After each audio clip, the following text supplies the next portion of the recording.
historia, con Javier García Isaac y Pedro Fernández Barbadillo.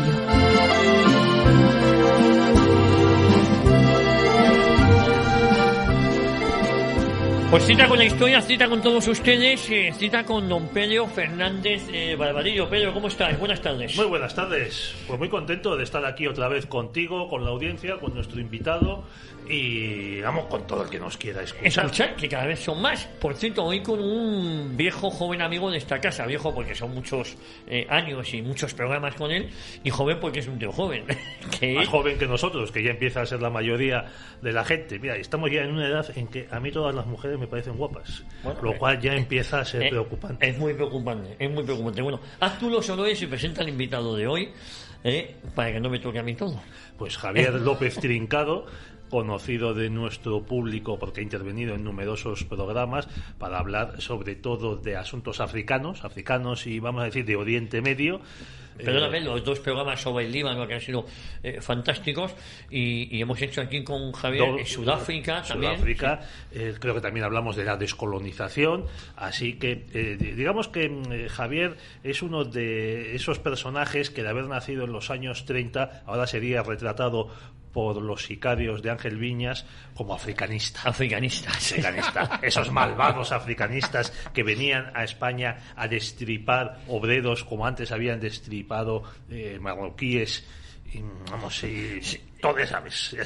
El otro día, vamos, es que a mí esto del africanismo, o sea, de las etiquetas que ponen los progres, es que me calienta. Es que el otro día estuve leyendo otra vez la historia de Osvaldo Capaz, el coronel Capaz, que es el último que expande las fronteras de España, porque en 1934 se establece en Ifni, con permiso impulsado por el gobierno de Alejandro Lerroux, y bueno, asciende a general, que la operación se realiza estupendamente, y luego acaba de gobernador militar de Ceuta, y en julio aparece en Madrid porque viene con permiso del ministerio para tratarse una enfermedad. Le pilla el 18 de julio en Madrid y este pobre hombre acaba siendo internado en la prisión Modelo, la cárcel Modelo de Madrid, que está donde se encuentra ahora el cuartel general del Ejército del Aire, y es asesinado en la saca de agosto del mismo año. Es decir, las izquierdas cogen al último español que expande las fronteras de España y lo matan, lo asesinan en el patio de una cárcel. Bueno, pues una de estas historiadoras sicarias califica a Osvaldo Capaz, lo pueden ver en la Wikipedia, como africanista, que es verdad que estuvo ahí, pero claro, es el insulto, es el africanista, y dice que, hombre, que no es seguro y tal, pero que probablemente estaba implicado en el alzamiento. Claro. Dice, o sea, entonces, ¿por qué se viene a Madrid con un permiso por para que lo asesinen? Claro, es que quería disimular tanto su implicación que por si acaso se viene a Madrid. Y además el problema es que con esa acusación ya se justifica su crimen. Sí.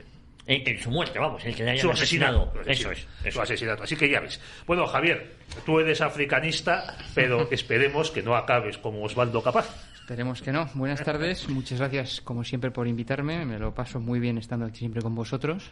Por cierto, también como oyente quiero daros la enhorabuena por los programas que hacéis, por los últimos me encantó el programa del cine que hicisteis con Fernando Alonso Barahona, con quien por cierto tuve el honor de compartir un programa hace 3 años. Es verdad.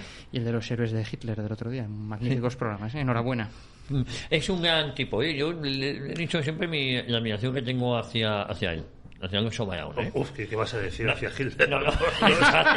Por lo de los héroes de Hitler. Ya sabes, el último sustantivo, el último nombre propio que ha mencionado Javier, claro, era Hitler, y te digo, ¿qué está diciendo? Por cierto, yo me Bueno, esto no es más que un chiste, esto para los guardianes de la memoria histórica, no es más que un chiste. Sí, no sé en el canal o la emisora, aunque he de decir que a mí Otto Skorzeny me gustaba como militar y como miembro de un comando, eso se podrá decir, ¿no? Es uno de los grandes héroes por eso digo, igual que el Mar Rojo de la primera. Javier, te tengo que pasar una portada de La Vanguardia de, no sé si de los años 50, creo que de los 60, que le dedican a Otto Skorzeny. La Vanguardia Española del Conde de Godó dedica una portada a Otto Skorzeny con motivo de que dio una conferencia en Barcelona. Por cierto, me mandaste unas imágenes en las únicas que quedan de su funeral, del funeral de... No, tú no me lo mandaste. ¿Quién fue? Bueno, el caso es que me emocionaron las imágenes, que quiero decir fue en el año 75. El año 75 muere mucha gente. Importante. Un tal Franco, que les sonará a nuestros oyentes, también muere Chiang Kai-shek, el generalísimo chino, sí. abandonado por Estados Unidos. También es cierto que gestionó muy mal la guerra civil. Pero en el Parlamento chino, en el Parlamento taiwanés, está presidido por un retrato gigante de Chiang Kai-shek. Y hay un mausoleo precioso en Taipei. De Sun Yat-sen. Yo creo que es la imagen que hay en... Creo, ¿eh? Yo jugaría en el dos. Fíjate, ni para ti ni para mí. De todas maneras, es que una cosa... Y al aludo que estáis comentando, y esto es importante que la gente lo sepa, en Taiwán ahora hay una memoria histórica de signo, como en todo el mundo, antioccidental. En ese caso no es propiamente antioccidental, pero sí filocomunista. Y hay una memoria histórica contra Chiang Kai-shek y contra los nacionalistas chinos, porque además es que en Taiwán se junta lo progre, porque Taiwán es un país muy progre en muchas cosas, claro. Y se junta de otra parte también el nacionalismo taiwanés antichino. Claro, es que hay un problema ahí que es curioso que el Partido Nacionalista de Chiang Kai-shek se siguen considerando chinos. Claro. Y las nuevas generaciones, que es el Partido Liberal, me parece que es... no me acuerdo cómo se llama, el de Chen Shui-bian y la presidente de ahora. Entonces, claro, esas nuevas generaciones no quieren ser chinos, sino son taiwaneses. Y ahí hay un choque que llega la sensación de que los que lucharon contra los comunistas defienden a los comunistas. No, defienden su identidad china. Son nacionalistas chinos, efectivamente. Entonces hay una dicotomía. Pero que yo creo que indudablemente también influye la cuestión del marxismo cultural. Bueno, claro, el marxismo cultural que hace media en todo. Va a estar peor tratada la memoria de Chiang Kai-shek que la de Mao Zedong. Eso es, pero, es que vamos a acabar así. Pero es curioso, los que no quieren ser chinos, pero en el fondo son de izquierdas, pero en Taiwán, pero quieren ser taiwaneses, y eso les une a los otros. Es decir, que es un tema, a mí me apasiona Taiwán, me apasiona China, y me apasiona el generalísimo Chiang Kai-shek. ¿Para qué nos vamos a... Pues ¿para qué vamos a disimular? Oye, aquí cada uno tiene sus gustos. Fobias y sus filias. A mí me encanta la monarquía absoluta, autoritaria, de los Austrias, y creo que es un sistema político bastante mejor que el que tenemos del Estado de las Autonomías. Por ejemplo. Yo es que prefiero al duque de Lerma antes que a cualquier cacique que hay por estas autonomías. No, hay que Jordi Pujol. Porque, el Lerma era un mangante. Pero qué gusto artístico tenía. Sí. O sea, era un individuo que se hace retratar por Rubens, es que tiene gusto. En cambio, ¿qué nos imaginamos de Pujol y de su señora, Cata, ¿qué coño es Lauda? ¿Qué coño es Lauda? Venga, Marta, vamos a por más billetes. Pues no, mire, no. O sea, la verdad, ¿y qué palacio se hace Lerma en Lerma? El pequeño Escorial, una réplica del monasterio del Escorial, pues claro, a una escala mucho menor. Pero claro, es que Jordi Pujol, pues no te lo imaginas. Eso te lo imaginas pues en una horterada de casa de los años 80, de estos arquitectos nefastos. Además, eso sí, de la escuela catalana. Pero oye, pues mejor Ensenada, ¿no? De todas formas, ¿no? Mejor el Marqués de la Ensenada, ¿no? Ya que tenemos que hablar de ministros, ¿no? De la monarquía. Mejor el Marqués de la Ensenada. También, que recuperó la flota española. Bueno, ya venía muy recuperada por Patiño. Pero España también tiene una serie de ministros muy buenos en el siglo XVIII que ha sido injustamente maltratado por la escuela tradicionalista española. Bueno, de esto ya hablaremos otro día. Pero mira, para acabar, entre los personajes que mueren en el 75, hemos citado a Franco, a Chiang Kai-shek, Dionisio Ridruejo, que lo mencionamos el otro día en el programa con Iván Vélez, que empezamos hablando de Torquemada y acabamos hablando de la CIA. Inquisición, CIA. Está ahí a poner la CIA. Otto Sforzeni, que tú ya le has citado. José María Escrivá de Balaguer, que también muere en el mismo año 75, poco antes que Franco. Un personaje apasionante, también te lo digo. Señor. No hay que ser del Opus para que te guste José María Escrivá de Balaguer. Yo no soy del Opus y a mí José María Escrivá de Balaguer me encanta. Mi padre no era del Opus y siempre tenía una estampita de José María Escrivá de Balaguer. Es que Escrivá de Balaguer huye de la España democrática vuelve a la España nacional, va a Burgos, le da ejercicios espirituales a Franco y siempre celebró la misa tradicional en latín. Y el último de los personajes que yo me acuerdo de que falleció en el año 75 fue Haile Selassie, el Negus, derrocado por Etiopía, un golpe de Estado comunista, que luego perpetra una matanza espantosa, un genocidio por hambre. De verdad, Javier, para estos tampoco va a haber memoria histórica. El Derg de Mengistu. Sí.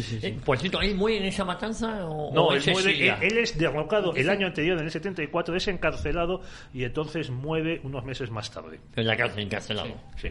Ha habido rumores también De que sí, le envenenado. Exacto. Sí, eso es la... Y luego otro personaje que yo creo que también es interesante, que yo añadiría a esa lista, el cardenal Mindszenty. Ah, pues mira. ¿verdad? Murió también ya en el exilio, creo que en Viena, que me imagino que estuvo 15 años refugiado en la embajada de Estados Unidos en Budapest después del levantamiento nacional húngaro del 56, y con los nuevos aires del posconcilio en la Iglesia Católica, como era un personaje incómodo por su claro y nítido anticomunismo, pues se le obligó por Pablo VI a que se abandonara la embajada estadounidense y se tuviera que retirar a un país occidental donde dejó de ser tan simbólico.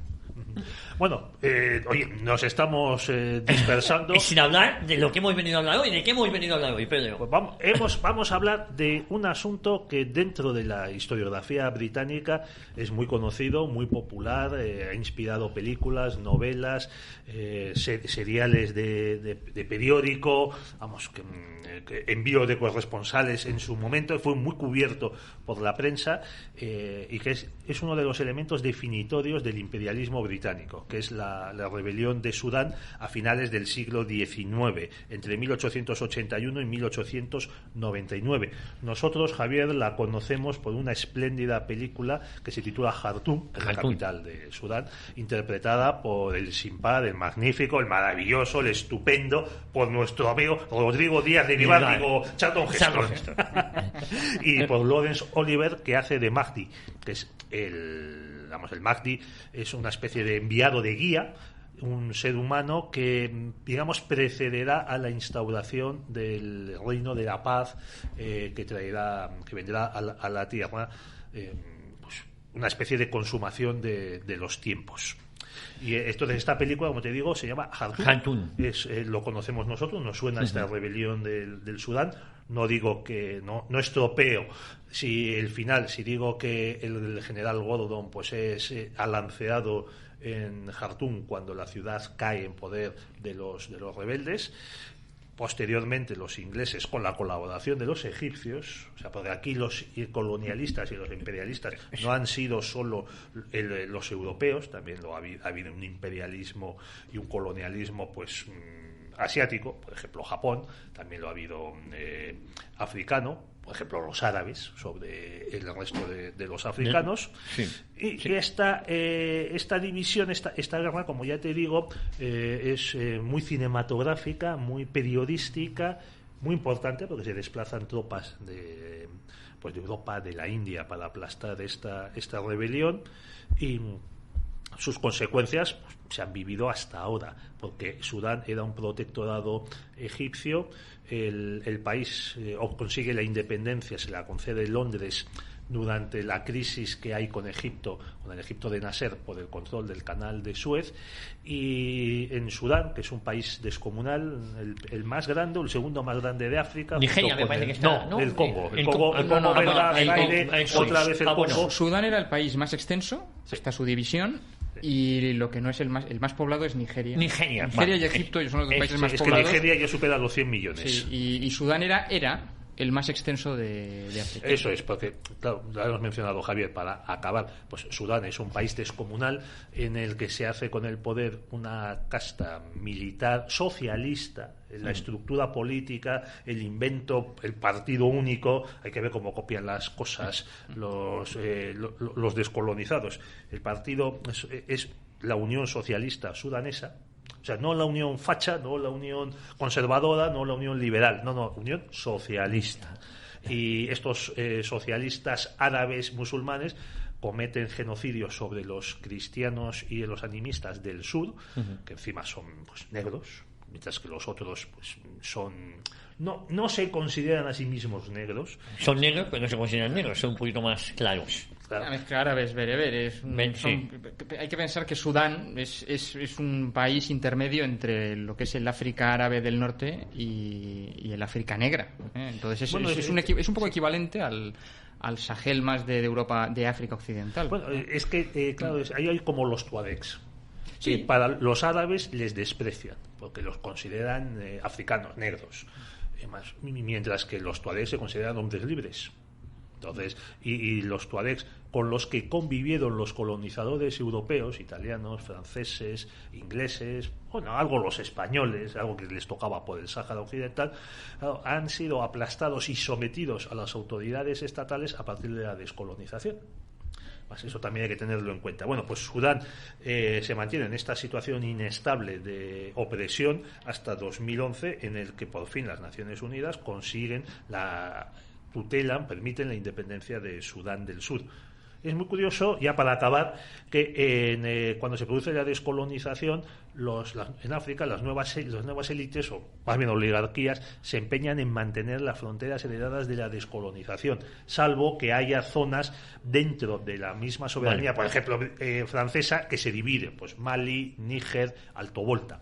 Y no se permiten divisiones que recuperen o intenten reconstruir las divisiones naturales e históricas previas a la colonización y a la conferencia de Berlín en 1885. Pues claro, esto sería un caos, sería un desastre.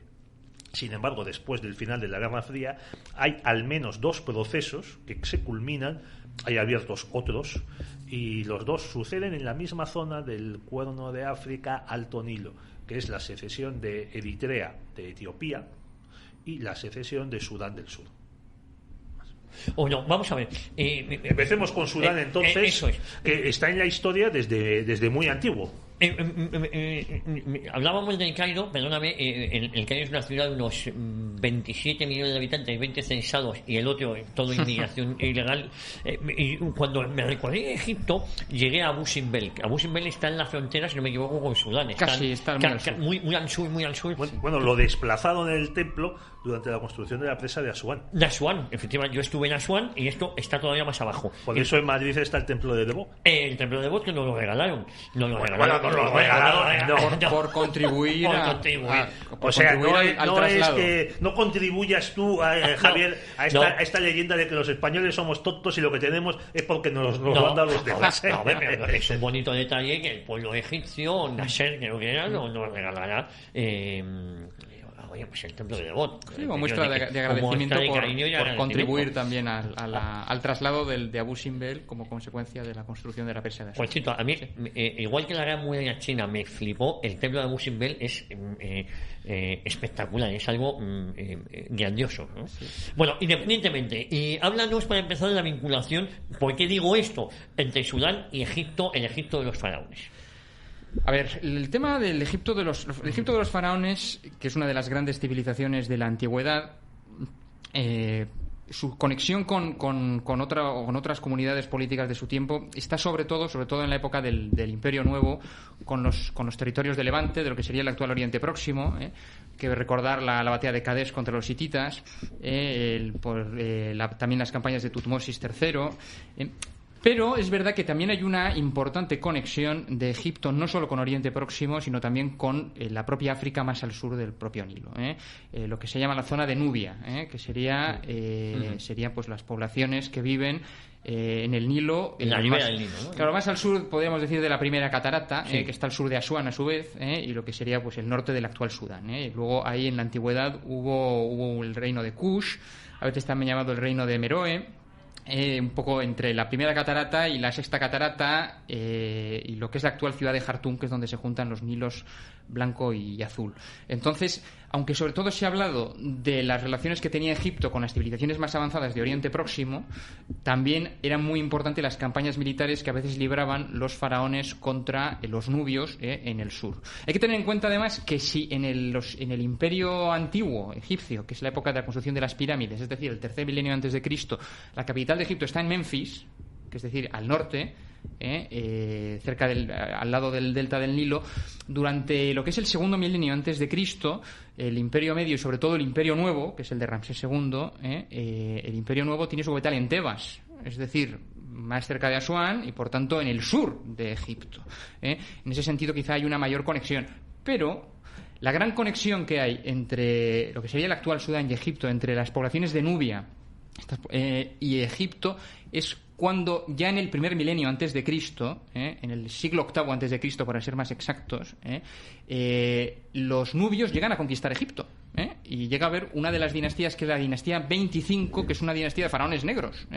La dinastía 25, los faraones nubios, y que dura hasta la conquista en torno al año 664 más o menos antes de Cristo de Egipto por los asirios, que son la gran civilización guerrera de Oriente Próximo en el primer milenio antes de Cristo, que conquistan prácticamente todo el territorio de lo que habían sido y serían después las grandes civilizaciones de Oriente Próximo. Bueno, pues los asirios también conquistaron Egipto, lo conquistaron con el rey Asurbanipal, que a veces se le llama Sardanápalo, y fue esa conquista de Egipto en torno, insisto, a 664, fue la expulsión de los faraones negros de Egipto, que tuvieron que volver al sur.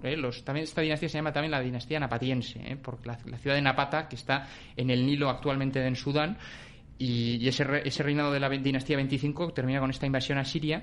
Y, por cierto, esta invasión asiria da lugar a lo que se considera la última gran dinastía del Egipto previa a los persas y a los griegos, que es la dinastía saíta, la dinastía de los faraones como Samético y Necao, que es la dinastía que, insisto, la 26, que es establecida por esta invasión asiria.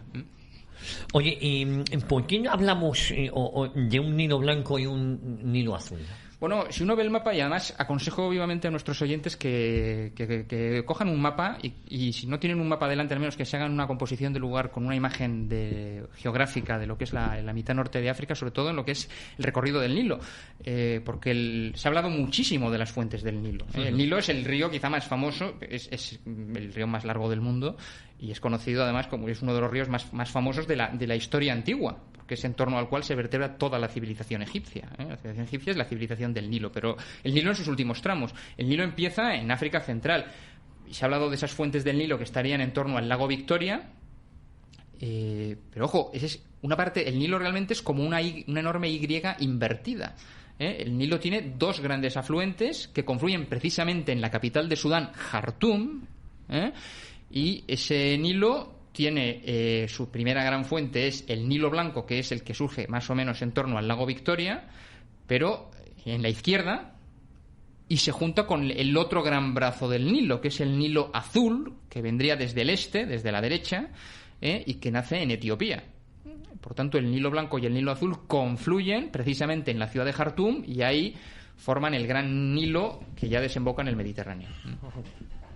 Entonces, es importante, y perdona Pedro, es muy importante esta idea, porque luego insistiremos en ella cuando hablemos de la campaña del Sudán en el siglo XIX, esta idea de que Jartum está en la confluencia del Nilo Blanco y del Nilo Azul. Bueno, has mencionado que el Nilo Azul nace en Etiopía.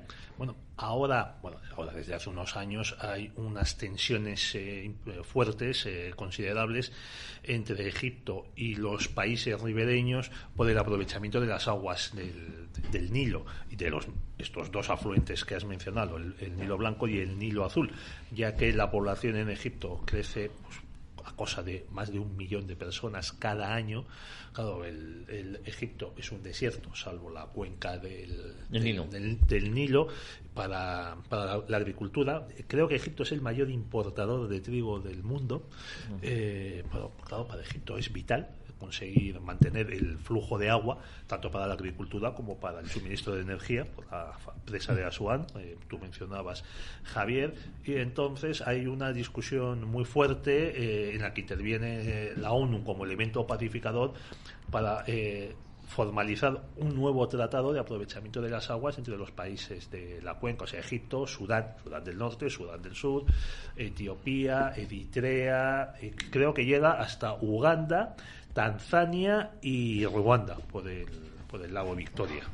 Es decir, intervienen muchos países y es uno de esos conflictos latentes en África que no llegan a estallar, a aflorar enfrentamientos armados, pero podría provocarlo. Bueno, entonces nos has explicado la vinculación de Sudán, supongo con Egipto, supongo que no solo por el por el Nilo, sino también pues por la contratación de mercenarios, por la obtención de esclavos. Algo de comercio habría, ¿verdad? Sí, no, desde luego. También no había en la zona de Sudán también canteras para suministrar material a las obras de Egipto. Me parece que sí, ¿no? Sí, ¿no? Y también, aunque es un territorio que en buena medida es desértico, en torno a lo que son las riberas del propio río, Sudán tiene una agricultura que ha sido durante siglos, milenios, la principal fuente de supervivencia de la población e incluso de exportación. Bueno, entonces llegamos a la conquista romana, vamos avanzando muy deprisa porque si no nos comemos el programa, y también se produce esa historia de que creo que es Nerón el que envía una legión en busca de las fuentes del Nilo, que desaparece y vuelve a aparecer en muchas películas de aventuras situadas en el norte de África y en las riberas del Nilo. Digamos que en esa época Sudán, pues como tal territorio es opacado, pues por un lado por la Etiopía cristiana y por otro lado por el Imperio Romano Oriental y luego por los califatos musulmanes. Y en 1517 se produce la conquista turca de Egipto. ¿Quieres añadir algo sobre este largo milenio del Sudán más oscuro? Es poco conocido. Bien traída la alusión a Etiopía, porque igual que Etiopía, incluso se ha hablado de que la Etiopía es el reino del Preste Juan, porque es un territorio que va a continuar cristiano durante más de 1000 años sin contacto con la cristiandad occidental. También durante siglos van a pervivir en lo que hemos llamado Nubia, ese territorio que podríamos identificar con la mitad norte del actual Sudán, al sur de Egipto. Allí hubo reinos cristianos durante buena parte de la Edad Media hasta que fueron progresivamente conquistados por los estados musulmanes del norte, procedentes de Egipto. Porque Egipto, a raíz de la conquista musulmana en el siglo VII, ya hablamos siempre después de Cristo, pues va a ser como una tierra, aunque siempre hay una población cristiana copta digna de mención, pero va a ser un territorio musulmán. Hay que decir que ya durante el segundo milenio después de Cristo, es decir, pues desde la Edad Media tardía hasta nuestros días, va a haber una importante vinculación entre Sudán y Egipto. Por tanto, en buena medida, y sobre todo en el siglo XIX, que es del que vamos a hablar en los minutos que nos quedan, hay una vinculación fortísima entre Sudán y Egipto, y por tanto tenemos que hacer alusión a la historia de Egipto, porque los ocupantes y los dominadores de Egipto van a indirectamente también influir sobre Sudán y a veces directamente dominar el Sudán. Por tanto, es imprescindible hacer una introducción breve a estos siglos de historia del propio Egipto, porque es lo que nos va a llevar al conflicto sudanés del siglo XIX. Es que entran los turcos en el siglo XVI y se mantienen prácticamente 3 siglos, hasta la rebelión de Mohamed Ali, del que vamos a hablar más tarde. Para ser más exactos, en Egipto, y siendo muy someros, en Egipto pues hay un califato en torno al año 1000, el califato fatimita, es un califato chiita, lo cual es excepcional porque el chiismo en África apenas ha tenido fuerza. Sin embargo, el gran califato fatimita es un califato chiita. O sea, los chiitas son los que, digamos, es la sección, el brazo del Islam, del que la mayoría de sus seguidores está en Irán. Lo digo para que la gente se sitúe. Correcto. O sea, Arabia Saudí, Marruecos, Egipto, Libia, Turquía son suníes. Correcto. El chiismo predomina realmente quizá en Líbano. Sobre todo está establecido de Bagdad hacia Oriente. Correcto. Aunque hay unas minorías muy grandes, por ejemplo en el Yemen, en el norte del Yemen, que tiene mucho que ver con la guerra civil que se libra actualmente allí y de la que apenas se habla, Javier, porque ahí está involucrado uno de nuestros grandes aliados, Arabia Saudí. No, y eso no interesa. Claro. Por cierto, hace una semana salió un documental diciendo que en Arabia Saudí la crisis humanitaria, en Yemen, la crisis humanitaria es de pavorosa, de proporciones bíblicas. Pero de eso, insisto, no se habla. De lo que sí se habla es de lo malos que somos los europeos, que no queremos acoger a los refugiados musulmanes. Exacto. Perdona, Javier. No te preocupes, si está más bien traído. Efectivamente, el chiismo predomina muy principalmente en Irán, también en Irak. ahora, algo en Líbano, en general en el Oriente Próximo hacia Oriente, como dice Pedro. En la India también hay un chismo importante, aunque minoritario, claro. Pero en África es mínimo. El chismo tiene muy poca importancia. Pero es esta paradoja que este gran imperio musulmán del siglo X, el califato fatimita, que además es el constructor de algunas de las grandes mezquitas del Cairo, por ejemplo, son mezquitas fatimitas, existe en este cambio de milenios. Luego está la época ayubita de Saladino, el gran combatiente musulmán de las cruzadas, y a partir de en torno al año 1250 y hasta la conquista turca de 1517 están las dinastías mamelucas. Los mamelucos, que son una especie de guerreros de origen esclavo traídos por los distintos gobernantes musulmanes, formidables combatientes, de origen en algunos turco, de origen circasiano, es decir, caucásico, y estos mamelucos van a gobernar Egipto durante los siglos XIV, XV y principios del XVI hasta la conquista otomana de Solimán el Magnífico en 1517. Los mamelucos los conocemos porque estuvieron en España masacrando madrileños. Exacto. Las tropas napoleónicas, ¿no? Y os cuento por qué no. También hubo polacos. Sí, también, polacos. O sea, Napoleón tenía una guardia de polacos, porque restaura una Polonia independiente, minúscula. Más o menos independiente. Más o menos.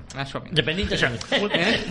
Más o menos, porque tampoco un estado protegido. Claro, no les devolvió el reino. Sí, el Gran Ducado de Varsovia. Con el rey, con el elector de Sajonia como soberano. Entonces, bueno, hemos empezado hablando de Sudán y estamos en Polonia. Sí. No, pero hablando. Hay que volver porque nos quedan 30 minutos. Los mamelucos, cuando los turcos conquistan Egipto en 1517, a los mamelucos les dejan gobernar las provincias. Lo que es Egipto en su conjunto lo dirigen virreyes otomanos, pero los mamelucos mantienen un cierto poder local, y en el siglo XVIII, coincidiendo un poco con una cierta decadencia del poder otomano, los mamelucos, manteniendo la dependencia nominal del sultán de Constantinopla, sin embargo vuelven a hacerse con el poder en Egipto, el poder local. Son estos mamelucos los que gobiernan Egipto cuando Napoleón lleva a cabo su famosísima expedición del año 1798. Por eso Napoleón derrota a los mamelucos en la batalla de las Pirámides, los derrota en 1799 en la batalla de Abukir, ¿de acuerdo? Y es a ellos a los que se enfrenta, a los mamelucos, que tienen, como digo, el poder turco sobre el terreno. Cuando en 1801 los británicos expulsan a los restos que quedaban de las tropas francesas en Egipto, hay que recordar que Napoleón se hizo con el poder abandonando a su ejército en Egipto para volver a Francia y dar el golpe de estado de Brumario. Pero quedaron tropas francesas en Egipto.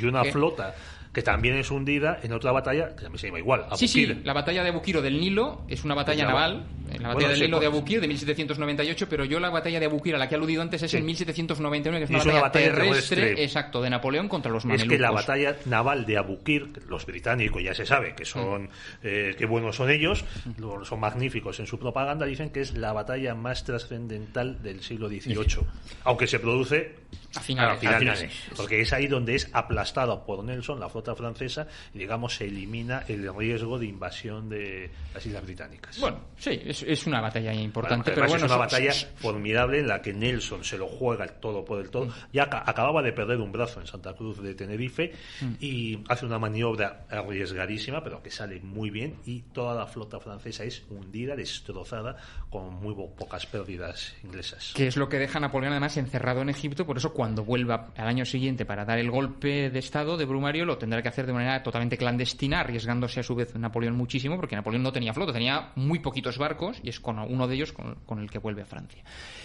Entonces, con la salida de Napoleón, aparentemente podría haber habido una recuperación del poder turco sobre Egipto, pero surge una figura que es Mohamed Ali. Mohamed Ali es una de las grandes figuras históricas del siglo XIX. Y aquí ya entramos realmente en lo que es la historia del con Efectivamente, estamos pensando con Cassius Clay, ¿verdad que sí, no? Efectivamente, no confundir con... Oye, alguien se ha podido llevar, oye, ¿qué tiene que ver Cassius Clay? Mohamed Ali, no estamos con Cassius Clay. Estamos... Alguien podría pensar que menudo pacharán nos hemos tomado esta tarde, porque empezamos con Sudán, seguimos con Chiang Kai-shek, Polonia, Napoleón, Mohamed Ali... Bueno, se ha mencionado Memphis, Javier. ¿Era el Memphis de Elvis o es otro Memphis? Es otro. Efectivamente. Entonces, cuidado, tienes razón, Javier. No es una tontería, ¿eh? No confundamos, porque Mohamed Ali en el siglo XX es una figura muy conocida de la cultura popular. Además. 3 veces campeón del mundo de los pesos pesados. Es todo un personaje. Pero estamos en el siglo XIX y Mohamed Ali es una figura fundamental de la historia política de Egipto, de África y de Oriente Próximo. Y eso que no era africano. No, lo vamos a explicar ahora. Exactamente. Mohamed Ali es el virrey turco de Egipto hasta Pachá. El título que tenía era el de Pachá. Bueno, Pachá es un título turco que es algo así parecido a señor y que se aplica pues a distintos gobernantes turcos, y él va a adoptar un título que es el de Gedive, que es equivalente más o menos a virrey. Mohamed Ali era de origen albanés. Era de una familia de albaneses musulmanes del Imperio Otomano, por tanto una persona europea, balcánica, pero musulmana del Imperio Otomano, que en aquella época abarcaba también los Balcanes, lo que los turcos llamaban Rumelia, la zona turca de los Balcanes.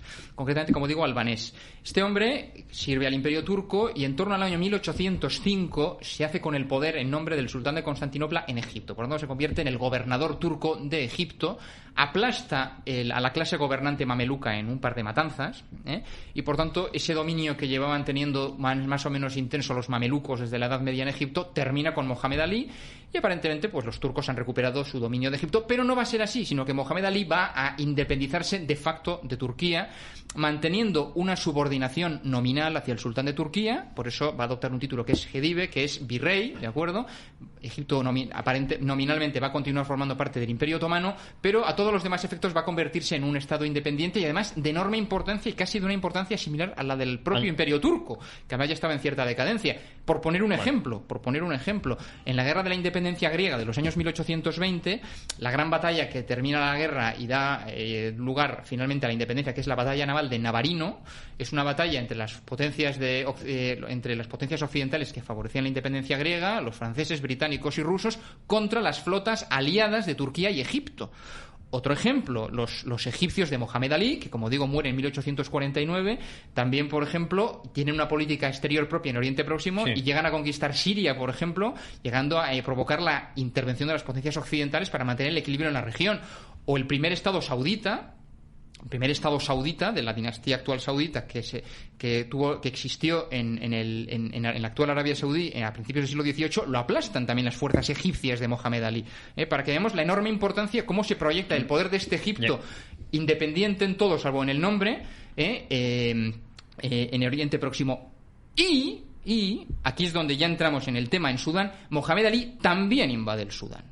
Aquí es cuando entra ya finalmente esa conexión entre Sudán y Egipto, se hace más intensa que nunca, cuando Mohamed Ali, por varios motivos, se ha dicho que para conseguir esclavos, para conseguir más hombres para sus tropas, buscando también la consecución de las materias primas que había en torno a la ribera sudanesa del Nilo, se decide en torno al año 1820-1821 a conquistar Sudán, lo conquista llegando prácticamente hasta las zonas del Ecuador, también otra finalidad era aplastar, por cierto, a los mamelucos, a los que él había aplastado, cuyo poder había aplastado él en Egipto. Había algunos que se habían refugiado en lo que es el actual Sudán, pues para acabar con cualquier base de poder político que pudieran tener ahí con vistas a un posible retorno.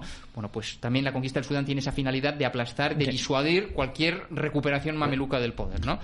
Bueno, por lo que deduzco, el activismo político, de política exterior que tiene Egipto en la segunda mitad del siglo XX, desde que Nasser y sus oficiales libres toman el poder, que participan pues en el golpe o impulsan el golpe de Estado en Irak, del que tú ya has hablado aquí en alguna ocasión, participan en la guerra civil del Yemen, se enfrentan a Arabia Saudí, lo que has mencionado de Sudán, también encabezan las coaliciones árabes contra Israel, también hay tropas, hay asesores en otros países árabes. Gaddafi quería imitar a Nasser, por eso se hace nombrar a sí mismo coronel. Lo podemos encontrar este activismo en el siglo XIX, por un lado. O sea, Egipto, se quiera o no, es una gran potencia regional. Absolutamente. O sea, Egipto, tengo que hacerte dos matices, pero desde luego, o sea, Egipto es el primer matiz es que estás hablando del mundo árabe, y en esta época la clase gobernante de Egipto es una clase gobernante turca. Eso también te quería preguntar. No hay mezcla entre la población árabe que viene desde la época, podríamos decir, la época faraónica, y la clase dirigente. Bueno, la de la época faraónica, ellos dicen, estas cosas son todas muy discutidas, obviamente, pero las poblaciones coptas son las que pretenden descender de las poblaciones faraónicas. La gran mayoría de la población se considera y es considerada como árabe. ¿Algo de mezcla puede haber? Puede haberla, pero básicamente el núcleo de nuestra época, el núcleo dirigente, a pesar de que hay esta independencia de facto de Egipto y de que la población es mayoritariamente árabe, sin embargo, el núcleo dirigente es turco.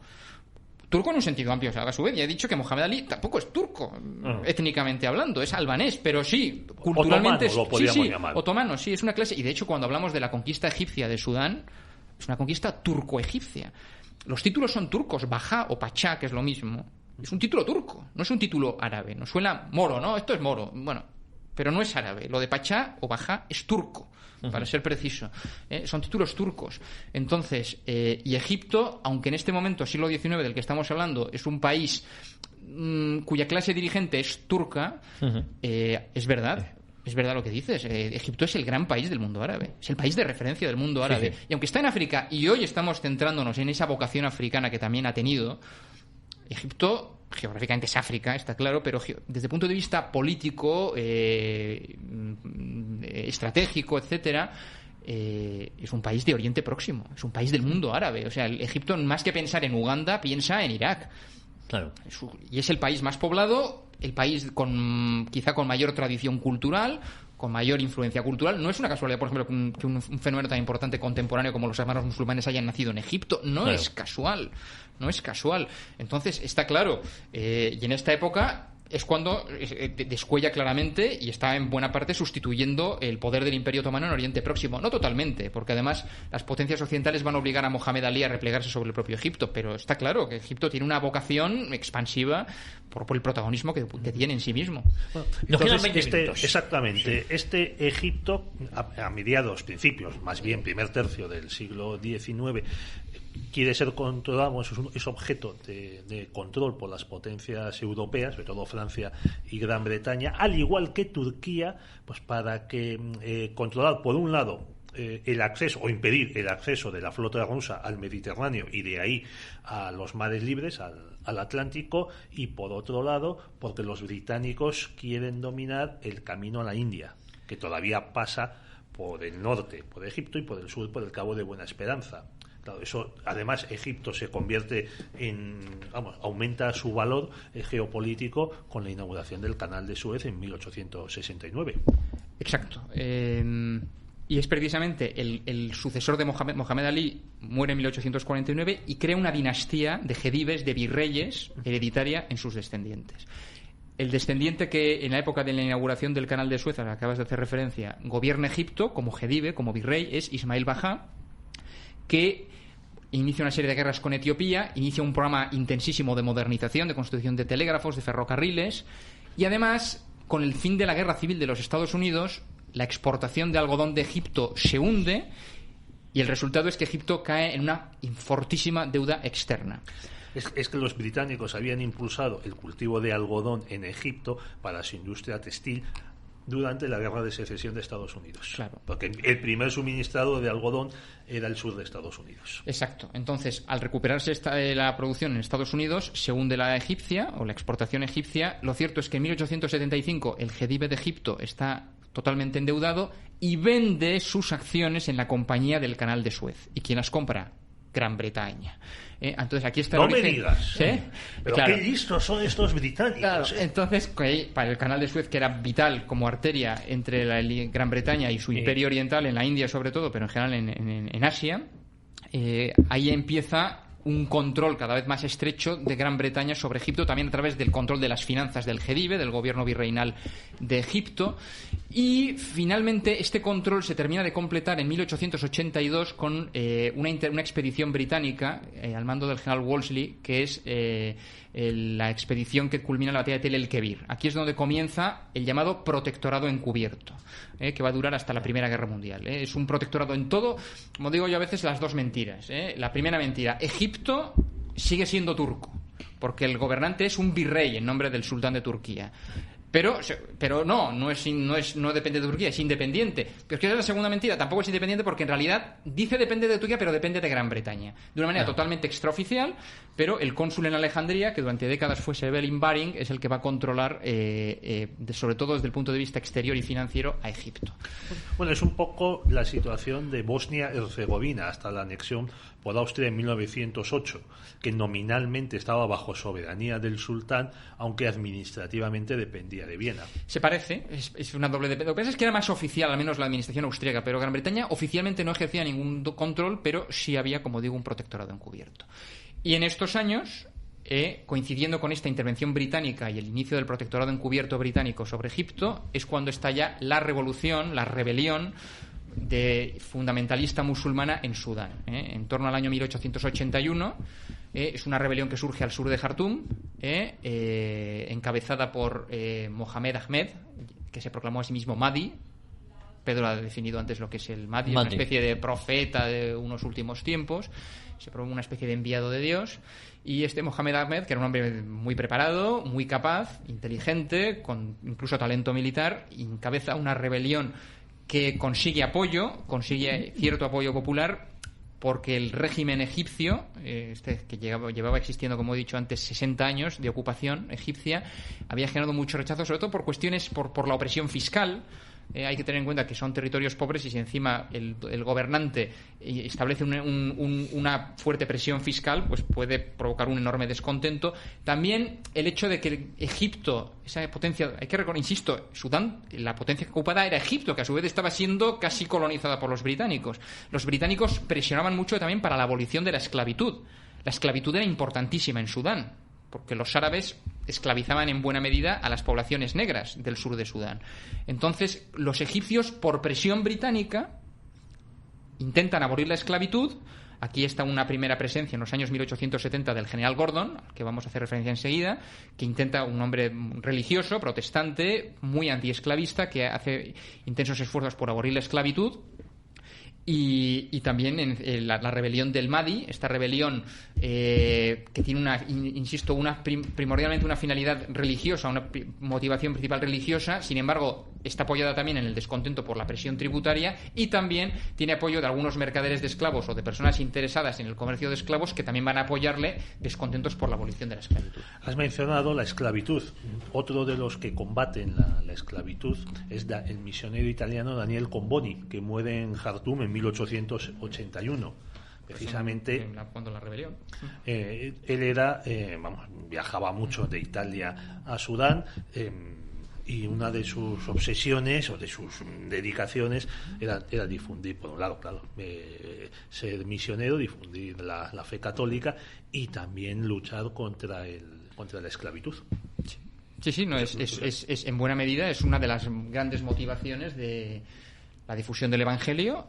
Y, hombre, va evidentemente de la mano de intentar, por una razón estrictamente humanitaria, también el comercio de esclavos, que estaba en aquella época ya únicamente por mercaderes árabes del Índico. La esclavitud europea del Atlántico había desaparecido, lo que es el tráfico. El tráfico triangular. Exacto, había desaparecido a principios del siglo XIX o en la primera mitad, por lo menos, del siglo XIX. Bueno, también había comercio triangular en el Índico, que se suele olvidar. Lo que pasa es que de un volumen mucho menor, porque los productos manufacturados que se cambiaban al final por los productos manufacturados por esclavos que cambiaban los mercaderes, por lo general árabes, pues eran de menor calidad y menos industriales que los que se usaban en el siglo XVIII por las manufacturas británicas y holandesas. Y no interesa tanto hablar del comercio de esclavos en el Índico como en el Atlántico. Evidentemente hay una... ¿Por qué será? Efectivamente, ¿por qué será? Entonces, esta rebelión es contra el 8-10 minutos. Vale, esta rebelión es contra el gobierno egipcio del Sudán, turco-egipcio del Sudán, pero como Gran Bretaña ya tiene fuertes intereses en Egipto y tiene ya una especie de protectorado en todo salvo en el nombre sobre Egipto, Gran Bretaña se ve involucrada. Hay que tener en cuenta además que los egipcios en Sudán nombraban gobernadores a veces de origen europeo, no solo británico. El caso de Slatin Pachá, que era de origen austriaco, o el caso de Emin Pachá, que era un alemán judío llamado Eduard Schnitzer, por ejemplo, que estaba ahí en Ecuatoria, en el sur del Sudán. Eran gobernadores, por tanto, de origen europeo. Gran Bretaña, en aquel momento el primer ministro era Gladstone, el gran dirigente liberal de la segunda mitad del siglo XIX, que no se quería ver involucrado en una guerra colonial, y lo que hizo fue enviar al general Gordon, Charles George Gordon, lo envió para que supervisara la evacuación. Se consideró imposible defender Jartum, la capital, y se consideró que de momento era imposible contener la marea de la rebelión del Mahdi, de la rebelión mahdista, y a Gordon se lo envía allí a principios de 1884 para que intente evacuar al personal turco egipcio y a la población que quiera huir de la rebelión de los ansares, que es como se denominaban a los seguidores del Mahdi. Gordon era veterano de China y también de África, o sea, era un militar experimentado y muy conocido, como has mencionado, por su fe cristiana. Correcto. Evangélico, había luchado, le llaman el chino, porque había tenido una actuación muy destacada en la famosa rebelión Taiping en la China de las décadas 1850-60, concretamente en la década de 1860. Una curiosidad, Javier, y es que esa rebelión Taiping es el conflicto que ha ocasionado más muertes de la historia humana, más que la Segunda Guerra Mundial, y sin embargo es absolutamente desconocido en Europa. Pues claro, efectivamente provocó, se dice que decenas de millones de muertos, y eso tuvo lugar, es una rebelión contra la dinastía Manchú en China a mediados del siglo XIX. Y bueno, Gordon toma el mando en Jartum aparentemente con la finalidad de dirigir la evacuación, pero sobre el terreno, entre que considera que los ansares, los seguidores del Mahdi, han cortado sus comunicaciones con el norte, y también compadecido de las poblaciones locales y no queriendo dejarlas a merced de las fuerzas del Mahdi, decide quedarse y pide socorro.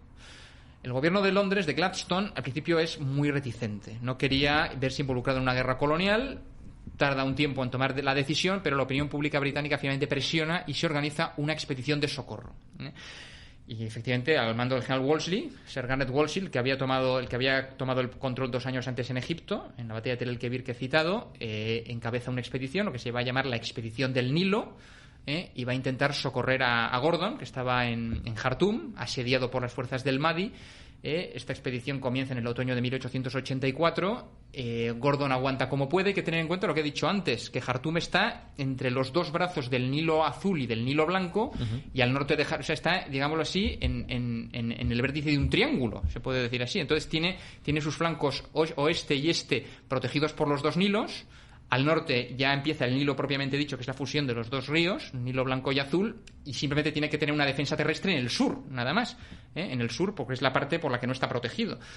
¿Qué ocurre? Que la expedición del Nilo de socorro se demora, porque además se contrata a unos marineros canadienses para que puedan remontar con las embarcaciones los rápidos del Nilo, las 6 cataratas que hay, que no son cataratas como las cataratas Victoria, son más rápidos que cataratas. Pero bueno, en todo caso requiere a veces sacar los barcos y transportarlos por tierra, ¿de acuerdo? Y entonces la expedición se divide en dos columnas. Una es la columna del desierto, que intenta atravesar por tierra uno de los grandes meandros que tiene el Nilo al norte de Jartum para atajar. Y sin embargo, la expedición llega con 2 días de retraso respecto a la caída de Jartum. Jartum cae el 26 de enero de 1885. La escena se ve en la película, lo ha descrito antes Pedro. Gordon hace frente a los derviches, a los ansares, los seguidores del Mahdi, en el patio del Palacio del Gobernador, en lo alto de las escaleras. Se ha discutido si realmente se presentó sin desarmado y dejó que le tiraran una lanza y lo mataran, o si incluso presentó resistencia. Se ha discutido, porque no hay testigos directos. Pero bueno, lo cierto es que muere. La expedición llega tarde. Esta es una de las guerras coloniales más famosas del Imperio Británico en el siglo XIX, quizá junto con la rebelión de los cipayos de la India y la guerra de los Boers y contra los zulúes. Esta guerra es conocidísima por este héroe, ¿no?, que muere asesinado después de un asedio épico en Jartum por una banda de fundamentalistas musulmanes. Y esa expedición que llega 2 días tarde para rescatarlo, ¿no? Todo eso pues se ha juntado para que se hayan hecho películas como Jartum, que ha citado antes, con Charlton Heston, o por ejemplo las de las 4 plumas. Las que también es ahí. Son muy conocidas, están también ambientadas en la guerra del Sudán. Entonces muere Gordon, la expedición llega tarde, tiene que retroceder y el gobierno británico cae. El gobierno de Gladstone, que llevaba siendo primer ministro 5 años, cae en buena medida a consecuencia de que se le culpa de haber retrasado el envío de la expedición. Y bueno, pues vamos a tener un gobierno. El Mahdi muere también en 1885, creo que de tifus. Muere de tifus después de haber conseguido después de haber conquistado Jartum y de hacerse dueño de todo el Sudán. Y por tanto vamos a tener durante más de 10 años un estado al mando del califa Abdullahi, que es el sucesor del Mahdi, durante 12-13 años. Y el Reino Unido, perdóname, y Egipto se repliegan. Claro, realmente era Gordon, gobernador, que era británico, pero con tropas egipcias en Jartum. Pero son los egipcios que son expulsados de Sudán. Por tanto, los egipcios son expulsados de Sudán durante estos años. En la película aparece que se conquista la Jartum por los seguidores del Mahdi porque cortan el suministro de agua del Nilo. Entonces las defensas naturales desaparecen. O sea, se puede atravesar el cauce. Sí, para ser exactos... El lecho del río. Claro, no, lo que pasa es que en enero baja el curso del río y entonces si las defensas llegaban hasta la orilla del río, se quedan cortas. Y entonces desbordan las defensas por el cauce del río que deja libre su bajada de nivel. Entonces, luego también atraviesan una de las defensas, pero sobre todo el hecho determinante es lo que acabas de decir, el hecho de que baje el nivel del río y por los extremos de las defensas terrestres atacan la ciudad. Correcto.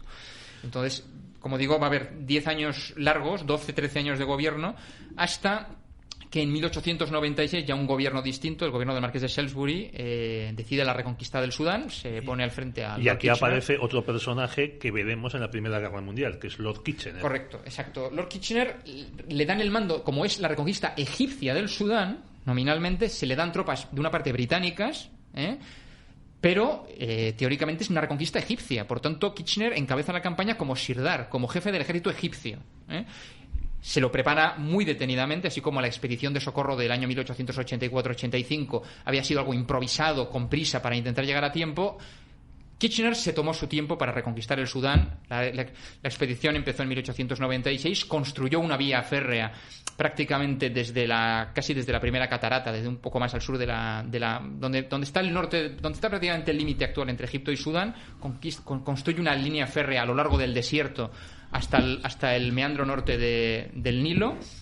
Por tanto, se permite el lujo, como digo, de construir una vía de ferrocarril y luego, siguiendo hacia el sur el curso del Nilo, después de una serie de batallas, como la del río Atbara, por ejemplo, en septiembre de 1898 tiene lugar la gran batalla de Omdurman, 2 de septiembre de 1898, donde este ejército egipcio-británico, al mando de Lord Kitchener, aplasta a las fuerzas derviches o ánsares, es decir, los seguidores, en este caso ya del sucesor del Mahdi, del califa, y toman Jartum, reconquistan Jartum, y por tanto aquí es donde se restablece el dominio egipcio, en principio, sobre el Sudán. Pero como es con una ayuda indispensable, incluso con mando británico, pues Gran Bretaña impone también que en lo sucesivo, hay una convención en 1899, el Sudán no se reconquista solo para Egipto, sino que lo que se establece es un Sudán anglo-egipcio, un condominio anglo-egipcio.